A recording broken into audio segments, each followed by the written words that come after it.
My heart aches, and a drowsy numbness pains my sense, as though of hemlock I had drunk, or emptied some dull opiate to the drains. 1 minute passed, and lay the words had sunk.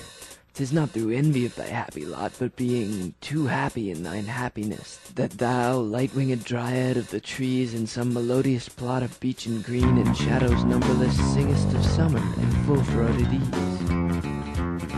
Oh, for a draught of vintage that hath been cooled a long age in the deep-delved earth, tasting of flora and the country green, dance and provincial song and sunburnt mirth.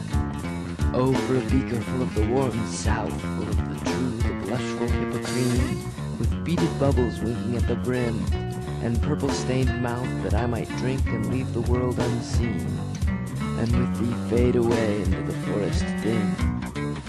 Fade far away, dissolve, and quite forget what thou amongst the trees hast never known.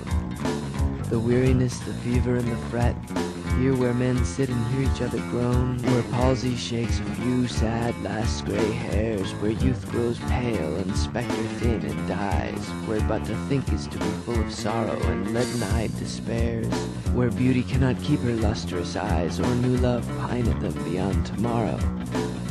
Away, away, for I will fly to thee, not charioted by Bacchus and his pards, but on the viewless wings of Poesy, though the dull brain perplexes and retards. Already with thee tender is the night, and haply the queen moon is on her throne, clustered round by all her starry fays. But here there is no light, save what from heaven is with the breezes blown through verdurous glooms and winding mossy ways. I cannot see what flowers are at my feet, nor what soft incense hangs upon the boughs, but in embalmed darkness guess each sweet, wherewith the seasonable mouth endows, the grass, the thicket, and the fruit tree wild, white hawthorn, and the pastoral eglantine. Fast fading violets covered up in leaves, and mid-May's eldest child, the coming musk rose, full of dewy wine, the murmurous haunt of flies on summer eves. Darkling I listen, and for many a time I have been half in love with easeful death, called him soft names in many a mused rhyme, to take into the air my quiet breath. Now more than ever seems it rich to die, to cease upon the midnight with no pain, while thou art pouring forth thy soul abroad in such an ecstasy. Still wilt thou sing, and I have years in vain, to thy high requiem become a sod. Thou wast not born for death, immortal bird, no hungry generations tread thee down. The voice I hear this passing night was heard in ancient days by emperor and clown.